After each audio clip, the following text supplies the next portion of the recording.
Labdien, Alvids Masals iš Mišk su Mindaugu.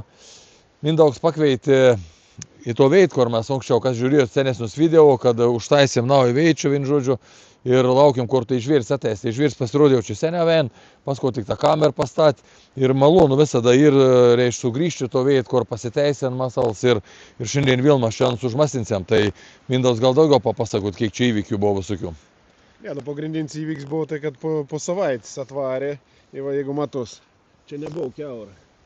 Visur, keurą išvarė, visko eini ir puikiausiai veik.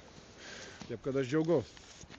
Nu va, ir mums pačiam gerai iš tikrųjų, kada aš kada pats šneko, pats rodo visi kartais galvo, gal aš kažkur sumontavęs, gal aš kažkaip tų žvėrius nusiperko, viską reklam.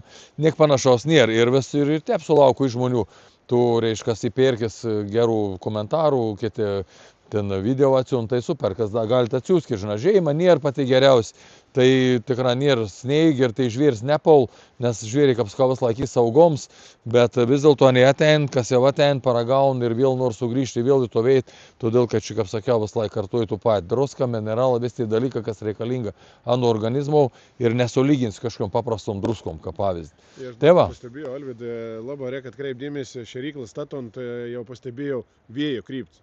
Šymė greičia yra tuo pusė, jums, kur filmuoju, mums už nugaras yra peiva, o tuo pusė yra plats miškas, didelis miškas. Ir iškart tik tas vės iš tos pusės, savaitės bėgiai iškart atsirado. Taip, iš masyvų, kada eitum ant masyvų vės daugiausia vyraun vakarinė vėja. Ir tu reiktai būtent atkreipdėmės ir nu vakarins vės, kada ir į masyvų, jeigu ein daug toliau gal tų kvapų žaus ir to greičiau žvirsite.